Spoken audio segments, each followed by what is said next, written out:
Namaskara. First of all, I would like to thank you for waiting for me for so long. Finally, my turn has come to speak. I know it's very hot in the room. You fell asleep also. But now, Akka Tengi Eddeli. No more sleeping. I have never seen such a big fan in my life. But it's still very hot. So thank you very much for waiting for me for so long. Please translate. Come this side, please. That's it.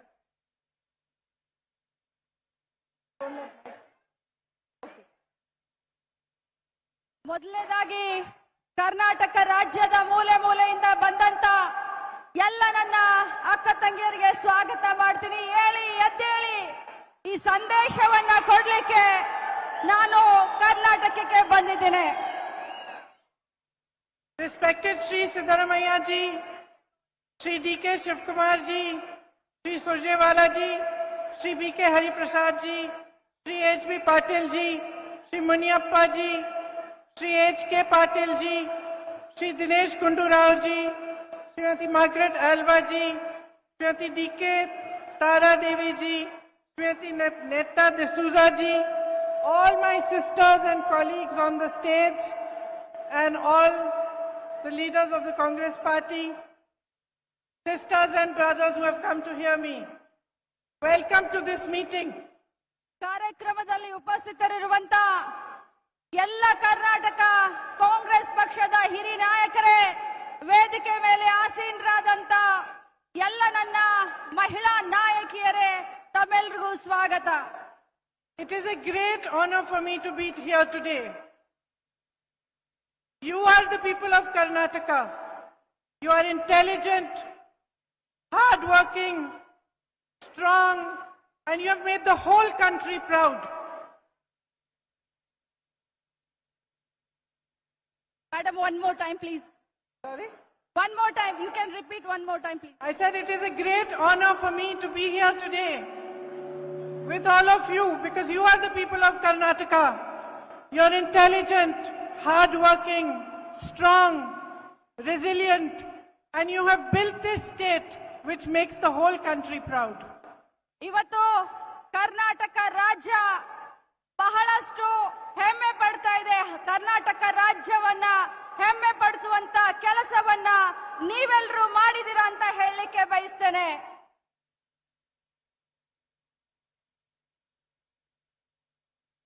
All over the world, you are recognized for your diligence and for your hard work. You have built so many industries in Karnataka, the IT industry and many more.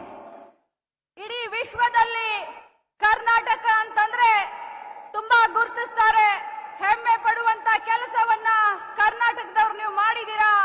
IT hub ಅನ್ನ create ಮಾಡಿದಂತ ಒಂದು ಹೆಮ್ಮೆ ನಮ್ಮ ಕರ್ನಾಟಕ ರಾಜ್ಯಕ್ಕೆ ಸಲ್ಲುತ್ತದೆ. But more than anything else, my sisters, I am proud of you because you are the source of this energy and this identity. It is you on whose shoulders this whole society rests. It is you who have built Karnataka. ಎಲ್ಲದಕ್ಕಿಂತ ಜಾಸ್ತಿ ನಾನು ವೈಯಕ್ತಿಕವಾಗಿ ನಿಮ್ಮ ಬಗ್ಗೆ ಹೆಮ್ಮೆಯನ್ನ ಪಡ್ತೀನಿ. ಈ ಮಣ್ಣಿನ ಗುಣಧರ್ಮ ಆಗಿದೆ. ನಿಮ್ಮಿಂದ ಕರ್ನಾಟಕ ಹೆಮ್ಮೆ ಪಡುವಂತಾಗಿದೆ. ನಿಮ್ಮನ್ನ ಕಂಡ್ರೆ ನನಗೆ ತುಂಬಾ ಇಷ್ಟ. I say it from my heart. I believe this is true. Because without you supporting your families, going out and working and being strong the way you are and being courageous, you could not have built this state. ನಾನು ಇದನ್ನ ನನ್ನ ಹೃದಯದಿಂದ ಹೇಳಲಿಕ್ಕೆ ಬಯಸ್ತೇನೆ. ನಿಮ್ಮ ಫ್ಯಾಮಿಲಿಯನ್ನ, ನಿಮ್ಮ ಕುಟುಂಬವನ್ನ ನೀವು ಪ್ರೀತಿ ಮಾಡಿ, ನಿಮ್ಮ ಬೆವರಿನ ಹನಿಯಿಂದ ನೀವು ಕಟ್ತಾ ಇರುವಂತ, ನಿಮ್ಮ ಶ್ರಮದಿಂದ ನಿಮ್ಮ ಕುಟುಂಬವನ್ನ ಬೆಳೆಸ್ತಾ ಇರುವಂತದ್ದು ತುಂಬಾ ಹೆಮ್ಮೆಯ ವಿಚಾರ. ಇದು ನನ್ನ ಹೃದಯದಿಂದ ನಾನು ತಮಗೆ ಹೇಳಲಿಕ್ಕೆ ಬಯಸ್ತೇನೆ. You are the daughters of Ma Bhuvaneshwari and Ma Chamundeshwari. Her Shakti is within each one of you. ನೀವು ಕರ್ನಾಟಕದ ಭುವನೇಶ್ವರಿಯ ಮಕ್ಕಳು, ಚಾಮುಂಡಿ ದೇವಿಯ ಮಕ್ಕಳು, ಪ್ರತಿಯೊಬ್ಬರ ಹೃದಯದಲ್ಲಿ ನೀವಿದ್ದೀರಾ. You have descended from a great legacy of strong women. Kittur Rani Chandamaji, You are her daughters. Your state has a legacy, an history of non-violence and of equality. Bhagwan Basavana recognized the essence of every human being. ನೀವು ರಾಣಿ ಕಿತ್ತೂರು ಚೆನ್ನಮ್ಮನ ನಾಡಿನಿಂದ ಬಂದಂತ ಮಹಿಳೆಯರು ಸಮಾನತೆಯ ಹರಿಕಾರರಾದಂತ ಬಸವಣ್ಣನವರ ಸಂದೇಶದಿಂದ ಬೆಳೀತಾ ಇರುವಂತ ಈ ನಾಡಿನಲ್ಲಿ ಹುಟ್ಟಿದಂತವರು. For him, everybody was equal. Nobody's caste mattered. Nobody's religion mattered. It didn't matter if you were man or woman. Everybody was equal in his eyes. And that is the foundation of your society and your culture. 12ನೇ ಶತಮಾನದಲ್ಲಿ ವಿಶ್ವಗುರು ಬಸವಣ್ಣನವರು ಸಾರಿದಂತ ಸಮಾನತೆ, ಯಾವುದೇ ಜಾತಿ ಯಾವುದೇ ಧರ್ಮ ಇಲ್ಲ, ಹೆಣ್ಣು ಗಂಡು ಎಲ್ಲರೂ ಸಮಾನರು ಅನ್ನುವಂತ ಸಂದೇಶವನ್ನ ಸಾರಿದ ನಾಡಿನಿಂದ ಬಂದಂತವರು ನೀವು. I deeply believe that it is women who uphold our culture, our traditions. It is women who bring change. It is women who make our society what it is. Karnataka ರಾಜ್ಯದಲ್ಲಾಗ್ಲಿ Bharat ದೇಶದಲ್ಲಾಗ್ಲಿ ನಮ್ಮ ಭಾರತೀಯ ಸಂಸ್ಕೃತಿಯನ್ನ ಎತ್ತಿ ಹಿಡಿಯೋದ್ರಲ್ಲಿ ಮಹಿಳೆಯರು ಸದಾ ಮುಂದು. ಇವತ್ತು ನಿನ್ನೆ ನಾಳೆ ನಮ್ಮ ಸಂಸ್ಕೃತಿಯನ್ನ ಎತ್ತಿ ಹಿಡಿತಾ ಇರುವುದು ಸ್ತ್ರೀ ಕುಲ ಅಂತ ಹೇಳಲಿಕ್ಕೆ ಬಯಸ್ತೇನೆ. You know, I was brought up by two very brave and strong women. The first was my grandmother Indiraji. I saw her, I was 8 years old, when she lost her son. Her son was only 33 years old. But the very next day, she got up and went to work to serve her nation. That was the sense of duty she had. ಬಂಧುಗಳೇ, ತಾಯಂದ್ರೆ, ನಾನು ನನ್ನ ಜೀವನದಲ್ಲಿ ಎರಡು ಶಕ್ತಿಶಾಲಿ ಮಹಿಳೆಯರ ಮಧ್ಯದಲ್ಲಿ ನಾನು ಬೆಳೆದಿದ್ದೇನೆ. ನನ್ನ ಅಜ್ಜಿ ಇಂದಿರಾ ಗಾಂಧಿ ಅವರು ತಮ್ಮ ಮಗನನ್ನ ಅವನ 33ನೇ ವಯಸ್ಸಿನಲ್ಲಿ ಕಳ್ಕೊಂಡ್ರು. ಮಾರನೇ ದಿನ ಕೆಲಸಕ್ಕೆ ಶುರು ಮಾಡಿದ್ರು. ಅಂತ ಒಂದು ಶಕ್ತಿಯ ಮನೆಯಲ್ಲಿ ನಾನು ಜನ್ಮ ತಾಳಿದ್ದೀನಿ. ಅಂತವರನ್ನ ನೋಡಿ ನಾನು ಬೆಳೆದಿದ್ದೀನಿ. That was her inner Shakti. That her heart was broken. She had lost her child. But she put her country first and she went to work the next day. And she continued to serve the country until she died. ಒಬ್ಬ ತಾಯಿಯಾಗಿ ಒಬ್ಬ ಮಗನನ್ನ ಕಳ್ಕೊಂಡು ಹೃದಯ ವಿದ್ರಾವಕ ಆದಂತ ಘಟನೆ ಆದ್ರೂ ಕೂಡ ದೇಶ ಮೊದಲು, ಆಮೇಲೆ ನನ್ನ ಫ್ಯಾಮಿಲಿ, ಆಮೇಲೆ ನನ್ನ ಕುಟುಂಬ, ನನ್ನ ಮಗ ಅಂತ ಹೇಳಿ ಈ ದೇಶಕ್ಕೋಸ್ಕರ ತನ್ನ ದುಃಖವನ್ನ ಮರೆತು ಮಾರನೇ ದಿನ ಕೆಲಸವನ್ನ ಪ್ರಾರಂಭಿಸಿದಂತ ಇಂದಿರಾ ಗಾಂಧಿ ಅವರ ಮೊಮ್ಮಗಳು. I was brought up by my mother, Sonia ji. ನಾನು ಬೆಳೆದಿದ್ದು ನನ್ನ ತಾಯಿ ಸೋನಿಯಾ ಗಾಂಧಿ ಅವರನ್ನ ನೋಡಿಕೊಂಡು. ನನ್ನನ್ನ ಬೆಳೆಸಿದ್ದು ಸೋನಿಯಾ ಗಾಂಧಿ ಅವರು. At the age of 21, she fell in love with my father, Rajiv. And she came all the way from Italy to India to get married to him. Sonia Gandhiji ಅವರು ತಮ್ಮ 21ನೇ ವಯಸ್ಸಿಗೆ ರಾಜೀವ್ ಗಾಂಧಿ ಅವರ ಮೇಲೆ ಪ್ರೇಮಾಂಕುರವಾಗಿ ತಾನು ಹುಟ್ಟಿದಂತ ದೇಶ ಇಟಲಿಯನ್ನ ಬಿಟ್ಟು ಭಾರತ ದೇಶಕ್ಕೆ ಬಂದರು. She struggled to learn our traditions. She learnt the ways of India. She understood and imbibed everything from Indiraji. And at the age of 44, she lost her beloved husband. Bharat ದೇಶಕ್ಕೆ ಬಂದು ರಾಜೀವ್ ಗಾಂಧಿ ಅವರನ್ನ ಮದುವೆ ಮಾಡಿಕೊಂಡು ಬಹಳಷ್ಟು ಈ ದೇಶದ ಸಂಸ್ಕೃತಿಯನ್ನ ತಿಳ್ಕೊಳ್ಳಕ್ಕೆ, ಈ ದೇಶದ ಜನರ ನಾಡಿ ಮಿಡಿತವನ್ನ ಅರ್ಥ ಮಾಡ್ಕೊಳ್ಳಕ್ಕೆ ಬಹಳಷ್ಟು ಕಷ್ಟಪಟ್ರು. ಆದ್ರೆ ಬಂಧುಗಳೇ, ತನ್ನ 44ನೇ ವಯಸ್ಸಿನಲ್ಲಿ, ಬರೀ 44ನೇ ವಯಸ್ಸಿನಲ್ಲಿ ಸೋನಿಯಾ ಗಾಂಧಿ ಅವರು ತನ್ನ ಪತಿಯಾದಂತ ರಾಜೀವ್ ಗಾಂಧಿ ಅವ್ರನ್ನ ಕಳ್ಕೊಂಡ್ರು. And even though she disliked politics, she took the path of service to the nation and she served India for all of her life till today when she is now 76 years old. ಇವತ್ತು ನಮ್ಮ ತಾಯಿಯವರು 44ನೇ ವಯಸ್ಸಿಗೆ ತನ್ನ ಗಂಡನನ್ನ ಕಳ್ಕೊಂಡ್ರು ಕೂಡ ಭಾರತ ದೇಶದ ಸೇವೆಯನ್ನ ಮಾಡಲಿಕ್ಕೆ ರಾಜಕಾರಣದಲ್ಲಿ ಸಕ್ರಿಯ ಆಗಿದ್ದಾರೆ. ಅವತ್ತಿನಿಂದ ಇವತ್ತು ಅವರಿಗೆ 76 ವಯಸ್ಸು ಆದ್ರೂ ಕೂಡ ದೇಶದ ಪ್ರಗತಿಗೋಸ್ಕರ ರಾಜಕಾರಣದಲ್ಲಿ ಆಕ್ಟಿವ್ ಆಗಿದ್ದಾರೆ. from these two women and from hundreds of women that I have met through my life, ordinary women who struggle every day, ಈ ಇಬ್ಬರು ಮಹಿಳೆಯರು ಇಂದಿರಾ ಗಾಂಧೀಜಿ ಮತ್ತು ಸೋನಿಯಾ ಗಾಂಧೀಜಿ ಅವರನ್ನ ನೋಡಿ ಮತ್ತು ಅದಕ್ಕಿಂತ ಜಾಸ್ತಿ ದೇಶದ ಮೂಲೆ ಮೂಲೆಯಲ್ಲಿ ಪ್ರತಿಯೊಬ್ಬ ನನ್ನ ಅಕ್ಕ ತಂಗಿಯರನ್ನ ನೋಡಿ ನಾನು ರಾಜಕಾರಣ ಮಾಡ್ತಾ ಇದ್ದೇನೆ. I have learned one very important thing. ನಾನು ಬಹಳಷ್ಟು ಮುಖ್ಯವಾದಂತ ವಿಚಾರವನ್ನ ಕಲ್ಕೊಂಡಿದ್ದೀನಿ. No matter what happens to you in your life, no matter how big the tragedy you face, how deep your struggles are, whether they are at home or they are at work or outside, you have the capacity to stand up and fight for yourself. ತಾಯಂದ್ರೆ, ಅಕ್ಕ ತಂಗಿಯರೇ, ಎಷ್ಟೇ ನಿಮ್ಮ ಜೀವನದಲ್ಲಿ ಕಷ್ಟ ಬರಲಿ, ಎಷ್ಟೇ ನಿಮಗೆ ತೊಂದರೆ ಆಗ್ಲಿ, ಎಷ್ಟೇ ನಿಮಗೆ ಆರೋಪಗಳ ಸುರಮಳೆ ಆಗ್ಲಿ, ನೀವು ಎದ್ದು ನಿಂತು ಫೈಟ್ ಮಾಡಬೇಕು. ನಿಮ್ಮ ಸ್ವಂತ ಶಕ್ತಿಯ ಮೇಲೆ ಕಾಲ ಮೇಲೆ ನಿಮ್ಮ ಜೀವನವನ್ನ ನಡೆಸಬೇಕು, ಧೈರ್ಯದಿಂದ ಮುನ್ನುಗ್ಗಬೇಕು. Each one of you sisters who are sitting here today, I know you have big struggles. I know what you face. And I know especially the kind of hardships you've been facing in the last few years. And I know that every day for you is a question of how strong you are to face the next day. It is a question of your resilience and your ability to hold your family together, to fight for yourself and your family. ನನಗೆ ಗೊತ್ತು, ಇಲ್ಲಿ ಕುಳಿತಂತ ಪ್ರತಿಯೊಬ್ಬ ಮಹಿಳೆ ದಿನ ಬೆಳಗಾದ್ರೆ ಜೀವನವನ್ನ ಸಾಗಿಸ್ಲಿಕ್ಕೆ ಎಷ್ಟೊಂದು ಕಷ್ಟ ಪಡ್ತೀರಾ, ಎಷ್ಟೊಂದು ಸ್ಟ್ರಗಲ್ ಮಾಡ್ತೀರಾ ಅಂತ ನನಗೆ ಗೊತ್ತು. ಅದರಲ್ಲೂ ಕೂಡ 2 ವರ್ಷ ಕೋವಿಡ್ ಆದ ನಂತರ ತಮ್ಮ ಜೀವನವನ್ನ ನಡೆಸಲಿಕ್ಕೆ, ತಮ್ಮ ಕುಟುಂಬವನ್ನ ನಿರ್ವಹಣೆ ಮಾಡಲಿಕ್ಕೆ ತಾವೆಷ್ಟು ಕಷ್ಟ ಪಡ್ತಾ ಇದ್ದೀರ ಅನ್ನೋದು ನನಗೆ ಮನವರಿಕೆ ಆಗಿದೆ. But I know one thing. It is you and only you who can make a change.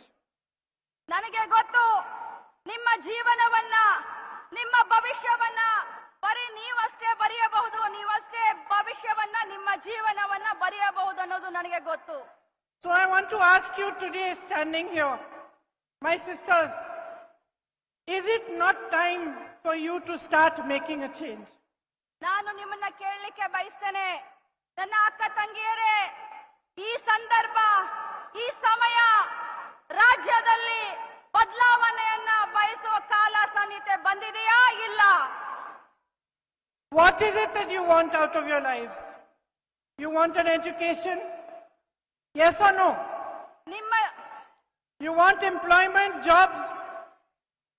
You want a bright future for yourself, for your children? Do you want the freedom to make choices for yourself and to make the right choices for your families? You want it, right? So who is going to give it to you? Who is going to give it to you? ನೀವು ನಿಮ್ಮ ಮಕ್ಕಳ ಭವಿಷ್ಯವನ್ನ, ನಿಮ್ಮ ಮಕ್ಕಳ ವಿದ್ಯಾಭ್ಯಾಸವನ್ನ, ನಿಮ್ಮ ಆರೋಗ್ಯ, ನಿಮ್ಮ ಕುಟುಂಬದ ಆರೋಗ್ಯವನ್ನ ಎಲ್ಲವನ್ನೂ ಬಯಸ್ತೀರಾ. ಆದ್ರೆ ಈ ಬದಲಾವಣೆಯನ್ನ ಯಾರು ಮಾಡ್ಲಿಕ್ಕೆ ಸಾಧ್ಯ? ಈ ಬದಲಾವಣೆಯನ್ನ ಯಾರಾದ್ರೂ ಮಾಡಿದ್ರೆ ಅದು ನೀವು ಮಾಡಬೇಕು. You are not recognizing how powerful you are. ನಿಮಗೆ ನಿಮ್ಮ ಶಕ್ತಿ ಏನು ಅಂತ ನಿಮಗಿನ್ನೂ ಗೊತ್ತಿಲ್ಲ. You are half this country's population. Half. ಈ ದೇಶದ ಜನಸಂಖ್ಯೆಯಲ್ಲಿ ಪ್ರತಿಶತ 50% ಮಹಿಳೆಯರಿದ್ದೀರಿ. ಆ ಶಕ್ತಿ ನಿಮ್ಮದು. ಆ ಶಕ್ತಿಯನ್ನ ನೀವು ಅರ್ಥ ಮಾಡ್ಕೊಳ್ಳಿ. In every single household, there are as many of you as there are men. ಪ್ರತಿಯೊಂದು ಕುಟುಂಬದಲ್ಲಿ ಎಷ್ಟು ಗಂಡಸರಿದ್ದಾರೋ ಅಷ್ಟು ಹೆಂಗಸರಿದ್ದಾರೆ. In every village, ಎಲ್ಲ ಹಳ್ಳಿಗಳಲ್ಲಿ, in every town, ಎಲ್ಲ ಸಿಟಿಗಳಲ್ಲಿ you are strong. ನೀವು ಶಕ್ತಿವಂತರಾಗಿದ್ದೀರಾ. But you must recognize your courage and your strength. ಆದ್ರೆ ನಿಮ್ಮ ಶಕ್ತಿಯನ್ನ ನೀವು ಅರ್ಥಕೊಳ್ಬೇಕಾಗಿದೆ. The biggest strength you have is political. ದೊಡ್ಡ ಶಕ್ತಿ ಏನು ಅಂತಂದ್ರೆ ರಾಜಕೀಯ.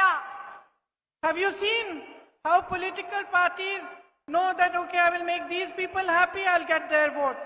I'll make those people happy, I'll get their vote.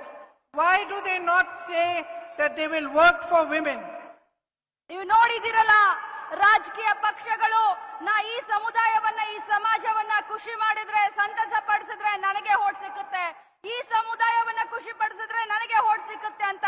ಆದ್ರೆ ಯಾಕೆ ಎಲ್ರು ಮಹಿಳೆಯರ ಬಗ್ಗೆ ವಿಚಾರ ಮಾಡೋದಿಲ್ಲ?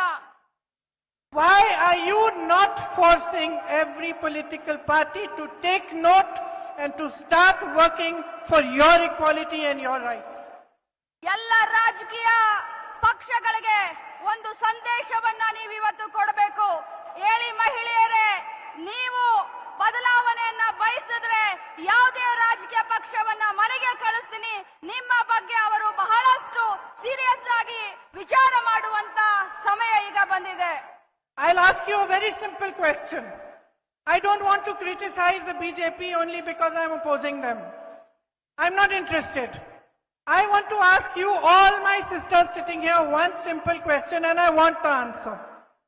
In the last so many years that the BJP has been in power, has your life become better or not? ನಾನು Answer me loudly. Yes or no? I can't hear. No. Your life has not become better. Have prices gone down? Have you got jobs? Has anything in your life become more positive and happy? It has not. So it's a very simple question. It's not so complicated. ನಾನು ನಿಮ್ಮನ್ನ ಒಂದು ಪ್ರಶ್ನೆಯನ್ನ ಕೇಳಬಯಸ್ತೇನೆ. ನಾನು ವೈಯಕ್ತಿಕವಾಗಿ ನಾನು ಬಿಜೆಪಿಯನ್ನ ದ್ವೇಷಿಸುವುದಿಲ್ಲ, ನಾನು ಯಾವುದೇ ಪಕ್ಷವನ್ನ ದ್ವೇಷಿಸುವುದಿಲ್ಲ. ಆದ್ರೆ ಕಳೆದ 7-8 ವರ್ಷದಿಂದ ನೀವೆಲ್ಲ ಖುಷಿಯಾಗಿದ್ದೀರಾ? ನಿಮ್ಮ ಮಕ್ಕಳಿಗೆ ಏನಾದ್ರೂ ಕೆಲಸ ಸಿಕ್ಕಿದೆಯಾ ಅಂತ ಕೇಳ್ತಾ ಇದ್ದಾರೆ. ಕೆಲಸ ಸಿಕ್ಕಿದೆಯಾ? ನೀವ್ಯಾರಾದ್ರೂ ಖುಷಿಯಿಂದ ಇದ್ದೀರಾ? ನಿಮಗೋಸ್ಕರ ಏನಾದ್ರೂ ಕಾರ್ಯಕ್ರಮ ಮಾಡಿದಾರಾ? The elections are coming in a few months. I ask you only one thing. Look at the last few years. Evaluate your own life. Think about whether it has become better, whether you have got the facilities you required, whether the people in power have cared about your problems, or has your life become more difficult? ಇನ್ನು 3 ತಿಂಗಳಲ್ಲಿ election ಬರ್ತಾ ಇದೆ, ಚುನಾವಣೆ ಬರ್ತಾ ಇದೆ. ನೀವು ವಿಚಾರ ಮಾಡಿ, ಕಳೆದ 5-6 ವರ್ಷದಿಂದ ನಿಮ್ಮ ಜೀವನದಲ್ಲಿ ಏನಾದ್ರೂ ಬದಲಾವಣೆ ಆಗಿದೆಯಾ? ಏನು ಬಿಜೆಪಿ ಸರ್ಕಾರ ಕೇಂದ್ರದಲ್ಲಿ ರಾಜ್ಯದಲ್ಲಿ ಇದೆ, ಕೊಟ್ಟಂತ ಭಾಷೆಯನ್ನ ಏನಾದ್ರೂ ಉಳಿಸ್ಕೊಂಡಿದ್ದೀರಾ? ನಿಮಗೇನಾದ್ರೂ ಬದಲಾವಣೆ ನಿಮ್ಮ ಜೀವನದಲ್ಲಿ ಆಗಿದೆಯಾ ಅಂತ ಕೇಳ್ತಾ ಇದ್ದಾರೆ. I am told that the situation in Karnataka is very shameful. ನಾನು ಕೇಳ್ಪಟ್ಟೆ, ಕರ್ನಾಟಕದಲ್ಲಿ ಸಿಚುವೇಶನ್ ಬಹಳಷ್ಟು ನಾಚಿಕೆ ಪಡುವಂತ ಒಂದು I am told ಸಂದರ್ಭ. that your ministers are taking 40% commission on jobs. ನಾನು ಕೇಳ್ಪಟ್ಟೆ, ಕರ್ನಾಟಕ ಸರ್ಕಾರದ ಮಂತ್ರಿಗಳು 40% ಲಂಚವನ್ನ ಹೊಡಿತಾ ಇದ್ದಾರೆ ಅನ್ನೋದನ್ನ ಕೇಳಿದೆ. That 1.5 lakh crore rupees of your money, your earnings have been looted. 1.5 lakh ಕೋಟಿ ದುಡ್ಡು, ನೀವು ಗಳಿಸುವಂತ ದುಡ್ಡು ಅವರು ತಮ್ಮ ಜೇಬಿಗೆ ಹಾಕೊಳ್ತಾ ಇದ್ದಾರೆ. Only through corruption. ಬರೀ ಲಂಚದಿಂದ ಅವರು ತಮ್ಮ ದುಡ್ಡನ್ನ ತಮ್ಮ ಜೇಬಿಗೆ ಇಳಿಸ್ಕೊಳ್ತಾ ಇದ್ದಾರೆ. Think about if some development work is to take place in Bengaluru for 8,000 crores and 3,200 crores of that is going into commission. ವಿಚಾರ ಮಾಡಿ, ಬರೀ ಬೆಂಗಳೂರು ಮಹಾನಗರದಲ್ಲಿ 8,000 ಕೋಟಿ ಬಜೆಟ್ ಇದೆ. 8,000 ಕೋಟಿಯ ಕೆಲಸ ಏನಾದ್ರೂ ಮಾಡೋಕ್ ಹೋದ್ರೆ ಅದರಲ್ಲಿ 3,200 ಕೋಟಿಯನ್ನ ತಮ್ಮ ಜೇಬಿಗೆ ಇಳಿಸ್ಕೊಳ್ತಾರೆ. There are shameful scams like the PSI scam. ಬಹಳಷ್ಟು ನಾಚಿಕೆ ಪಡುವಂತ ಬಹಳಷ್ಟು ಸ್ಕ್ಯಾಮ್ಗಳಿದಾವೆ, ಹಗರಣಗಳಿದಾವೆ. PSI ಹಗರಣ ತಮ್ಮ ಕಣ್ಣು ಮುಂದೆ ಇದೆ. Where police posts are being sold. Police post ಅನ್ನ ಮಾರ್ಕೊಂಡಿದ್ದಾರೆ. You educate your children, your young girls and boys to get them jobs. Is this what you expect from the people who are in power? ನೀವು ನಿಮ್ಮ ಮಕ್ಕಳನ್ನ ಬೆಳೆಸ್ತೀರಾ, ಶಿಕ್ಷಣ ಕೊಡ್ತೀರಾ, ಮಗಳಾಗಿ ಮಗನಾಗಿ ಅವ್ರಿಗೆ ಶಿಕ್ಷಣವನ್ನ ಕೊಡ್ತೀರಾ. ಯಾವುದಕ್ಕೋಸ್ಕರ, ಯಾವ ಪುರುಷಾರ್ಥಕ್ಕೋಸ್ಕರ? ಈ ರೀತಿ ಹಗರಣಗಳನ್ನ ನೋಡೋದಕ್ಕೋಸ್ಕರನ? You have to pay bribes for bowels, driving licenses, housing, transfer, everything. ನೀವು ಲಂಚವನ್ನ ಪ್ರತಿಯೊಂದು ಸೆಕ್ಟರ್ ನಲ್ಲಿ ಇವತ್ತು ಕೊಡಬೇಕಾಗುತ್ತೆ. ಒಂದು ಡ್ರೈವಿಂಗ್ ಲೈಸೆನ್ಸ್ ಅನ್ನ ತೆಗೆಸಬೇಕು ಅಂತಂದ್ರೆ ಲಂಚ ಕೊಡಬೇಕು. ಒಂದು ರೇಷನ್ ಕಾರ್ಡ್ ಅನ್ನ ತಗೊಳ್ಬೇಕಂದ್ರೆ ಲಂಚವನ್ನ ಕೊಡಬೇಕು. ಪ್ರತಿಯೊಂದು ಗವರ್ಮೆಂಟ್ ಸಂಸ್ಥೆಯಲ್ಲಿ ಇವತ್ತು ಲಂಚ ಅವತಾರ ತಾಂಡವಾಡ್ತಾ ಇದೆ. I am told that many of my sisters in Bengaluru who work in the garment industry went through a very difficult time during COVID. But none of you got any assistance from the government. The government did nothing to help you through these difficult times. ನಾನು ಕೇಳ್ಪಟ್ಟೆ, ಬೆಂಗಳೂರಿನಲ್ಲಿ ಬಹಳಷ್ಟು ನನ್ನ ಅಕ್ಕ ತಂಗಿಯರು ಇವತ್ತು garments ನಲ್ಲಿ ಕೆಲಸ ಮಾಡ್ತಾ ಇದ್ದೀರಾ. ಈ ಕೋವಿಡ್ ಸಂದರ್ಭದಲ್ಲಿ ಈ ಗವರ್ಮೆಂಟ್ ಈ ಸರ್ಕಾರ ತಮ್ಮ ಸಹಾಯಕ್ಕೆ ಬರಲಿಲ್ಲ. ತಾವು ಬಹಳಷ್ಟು ಕಷ್ಟದಿಂದ ತಮ್ಮ ಜೀವನವನ್ನ ಸಾಗಿಸ್ತಾ ಇದ್ದೀರಾ. And it's not just the sisters who are working in Bengaluru or the roads of Bengaluru which are full of potholes, but it's farmers who are committing suicide because they cannot face the next day. 2.5 lakh posts of government jobs are lying vacant. They have not been filled. Crimes against women are sky high. I believe I have been told that it is 40 such crimes take place in a single day. ಇದು ಬರೀ ಬೆಂಗಳೂರಲ್ಲ, ಬೆಂಗಳೂರಿನ ಸುತ್ತಮುತ್ತಲು ಇರುವಂತ ಎಲ್ಲ ಮಹಿಳೆಯರ ಭವನ ಇದು. ಅದರಲ್ಲೂ ಕೂಡ 2.5 ಲಕ್ಷ ಸರ್ಕಾರಿ ನೌಕರಿಗಳನ್ನ ಈ ಸರ್ಕಾರ ಇನ್ನು ತುಂಬಿಕೊಂಡಿಲ್ಲ. ಬಹಳಷ್ಟು ರೈತರು ಆತ್ಮಹತ್ಯೆಯನ್ನ ಮಾಡ್ಕೊಳ್ತಾ ಇದ್ದಾರೆ. You know how much you have to get a gas cylinder for today and how much you used to get it for 5 years ago. Manmohan Singh ಅವರ ಸರ್ಕಾರ ಇದ್ದಾಗ, ರಾಜ್ಯದಲ್ಲಿ ಕೇಂದ್ರದಲ್ಲಿ ಯುಪಿಎ ಸರ್ಕಾರ ಇದ್ದಾಗ ಒಂದು ಸಿಲಿಂಡರ್ ಬೆಲೆ ಎಷ್ಟಿತ್ತು, ಈಗ ಒಂದು ಸಿಲಿಂಡರ್ನ ಬೆಲೆ ಎಷ್ಟಾಗಿದೆ ಅಂತ ತಮಗೆ ಗೊತ್ತಿದೆ. Life has become unaffordable. ಜೀವನ ಬಹಳಷ್ಟು ತುಟ್ಟಿಯಾಗಿದೆ. ಜೀವನ ನಡೆಸೋದು ಬಹಳಷ್ಟು ಕಷ್ಟ ಆಗಿದೆ.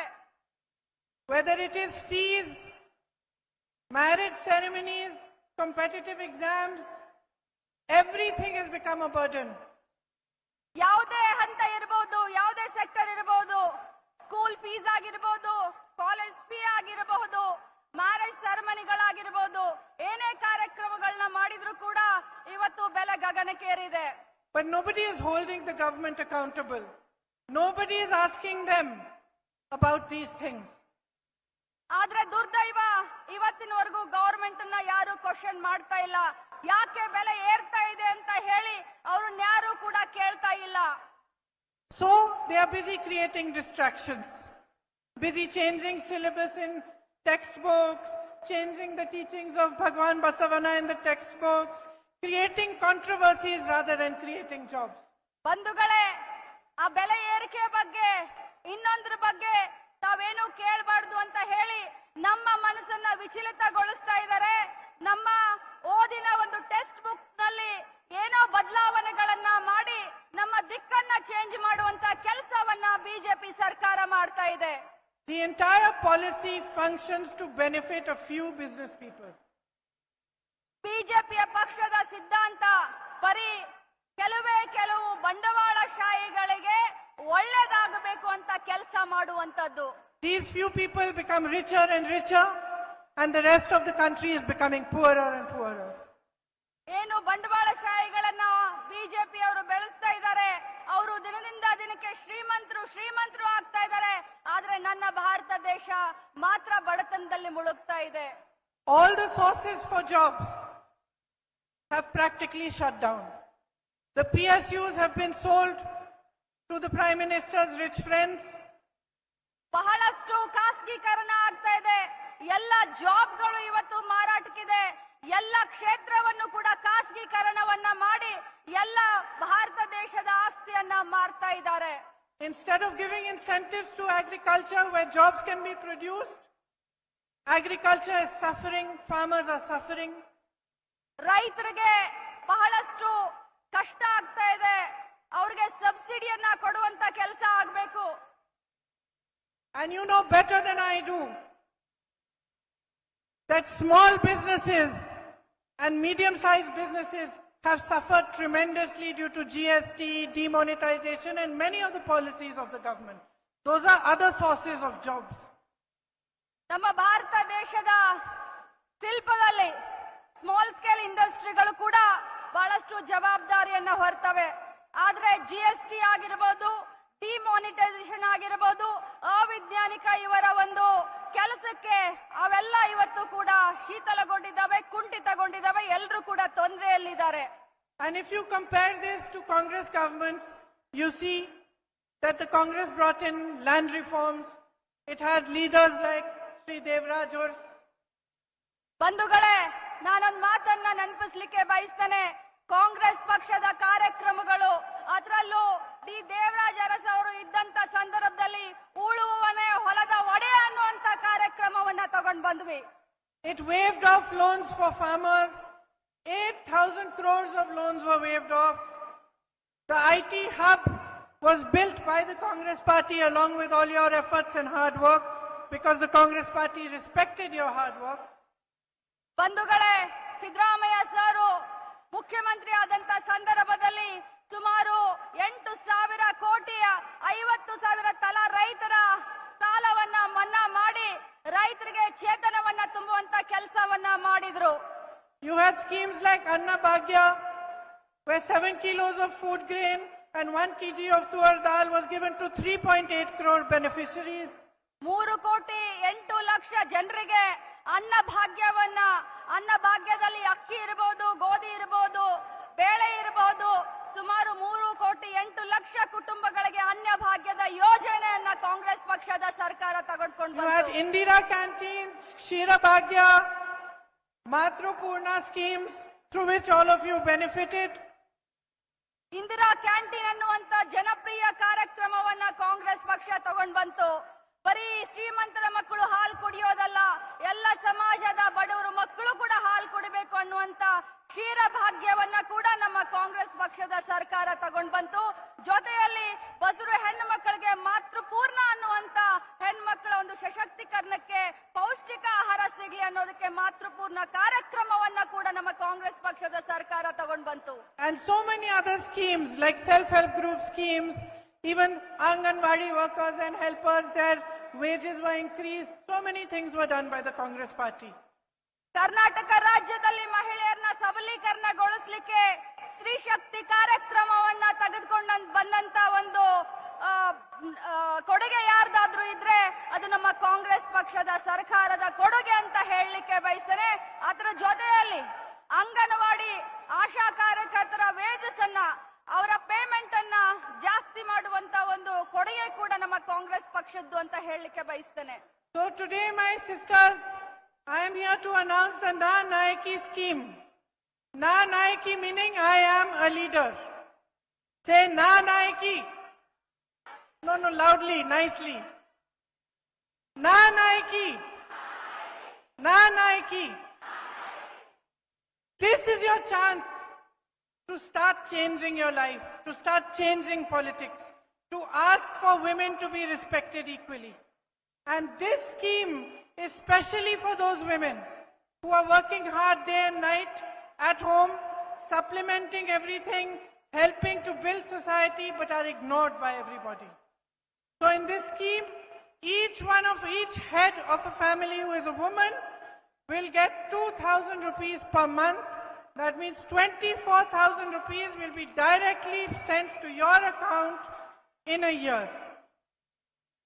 ನಾನು ಒಂದು ಘೋಷಣೆಯನ್ನ ಈಗಾಗಲೇ ಮಾಡಿದ್ದೀನಿ, ಮತ್ತೊಮ್ಮೆ ಈ ಘೋಷಣೆಯನ್ನ ಮಾಡಲಿಕ್ಕೆ ಬಯಸ್ತೀನಿ. ನಿಮ್ಮ ಭವಿಷ್ಯವನ್ನ, ಈ ರಾಜ್ಯದ ಭವಿಷ್ಯವನ್ನ ಕಟ್ಟುವಂತ ಸಂದರ್ಭ ಬಂದಿದೆ. ಪ್ರತಿಯೊಂದು ರಾಜಕೀಯ ಪಕ್ಷಗಳು ನಿಮ್ಮನ್ನ ಬಹಳಷ್ಟು ಪ್ರಾಮುಖ್ಯತೆಯಿಂದ ನೋಡುವಂತ ಒಂದು ಸಮಯ ಬಂದಿದೆ. ನಾನಿವತ್ತು ಅನೌನ್ಸ್ ಮಾಡಿದಂತ ಗ್ಯಾರಂಟಿ ಸ್ಕೀಮ್ ಏನಂತಂದ್ರೆ, ಪ್ರತಿಯೊಂದು ಮನೆಯ ಯಜಮಾನತಿಗೆ ಸುಮಾರು 2,000 ಪ್ರತಿ ತಿಂಗಳು, ಅಂದರೆ ವರ್ಷಕ್ಕೆ 24,000ವನ್ನ ಒಂದು ಕುಟುಂಬಕ್ಕೆ ಕಾಂಗ್ರೆಸ್ ಪಕ್ಷದ ಸರ್ಕಾರ ಘೋಷಣೆಯನ್ನ ಮಾಡುತ್ತೆ. This is called the Griha Lakshmi Yojana, and it is part of the bigger scheme of Nayaki. I told them when they invited me for this function, I told DKG, Surjewala ji, Siddaramaiah ji, I said I will come to announce this if you promise me that you will make a separate women's manifesto. ನಾನು ನನ್ನನ್ನ ಆಹ್ವಾನ ಮಾಡಲಿಕ್ಕೆ ಬಂದಂತ ಸಂದರ್ಭದಲ್ಲಿ ನಾನು ಹೇಳಿದೆ, ನಾನು ಖಂಡಿತವಾಗ್ಲೂ ಈ ಕಾರ್ಯಕ್ರಮಕ್ಕೆ, ನಾನಾಯಕಿ ಕಾರ್ಯಕ್ರಮಕ್ಕೆ ಗೃಹಲಕ್ಷ್ಮಿಯ ಒಂದು ಯೋಜನೆಯನ್ನ ಅನೌನ್ಸ್ ಮಾಡ್ಲಿಕ್ಕೆ ಖಂಡಿತವಾಗ್ಲೂ ಬರ್ತೀನಿ.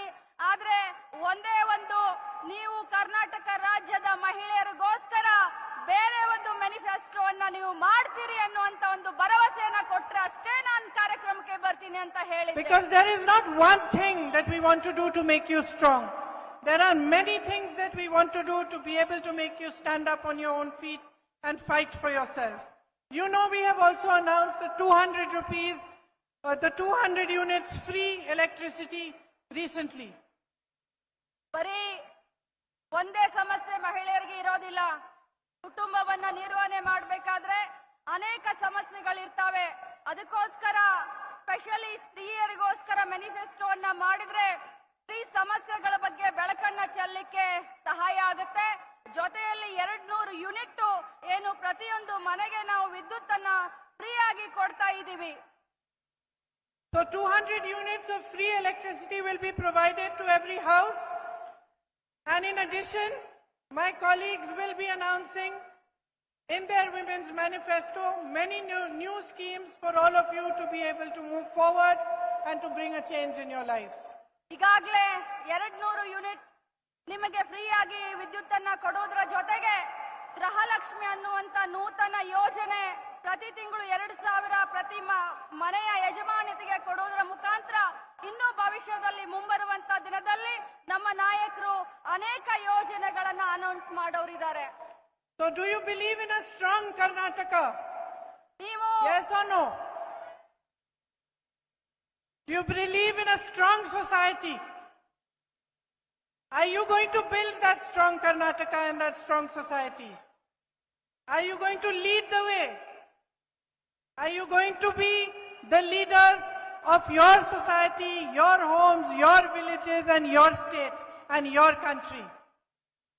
Just remember that it is in your hands to be that. It is in your hands to bring about change that transforms your society and your state. It is in your hands to ask for a politics that talks about your issues, your development, the things that matter in your life. It tells you about progress, development, education, jobs. Those are the questions you must ask. And I'm going to ask you to promise me that in this election, this is what you are going to ask every politician who comes in front of you. Promise me. Say, I promise that I will demand that my issues are heard. ನಾನು ಶಕ್ತಿಯುತವಾದಂತ ಕರ್ನಾಟಕದಲ್ಲಿ ವಿಶ್ವಾಸ ಇಟ್ಕೊಂಡಿದ್ದೀನಿ. ಶಕ್ತಿಯುತವಾದಂತ ಸಮಾಜದಲ್ಲಿ ವಿಶ್ವಾಸವಿಟ್ಕೊಂಡಿದ್ದೀನಿ. ಪ್ರತಿಯೊಬ್ಬ ಮಹಿಳೆಯ ಅನಿಸಿಕೆಯನ್ನ ಗವರ್ಮೆಂಟ್ಗಳು, ಸರ್ಕಾರಗಳು ಕೇಳಬೇಕು. ನೀವು ಶಕ್ತಿಯುತವಾದಂತ ಕುಟುಂಬವನ್ನ ನಿರ್ವಹಣೆ ಮಾಡಲಿಕ್ಕೆ ತಯಾರಿದ್ದೀರಾ? ನೀವು ಶಕ್ತಿಯುತವಾದಂತ ಸಮಾಜವನ್ನ ನಿರ್ಮಾಣ ಮಾಡಲಿಕ್ಕೆ ತಯಾರಿದ್ದೀರಾ? When we first made a women's manifesto in Uttar Pradesh, many people laughed at us.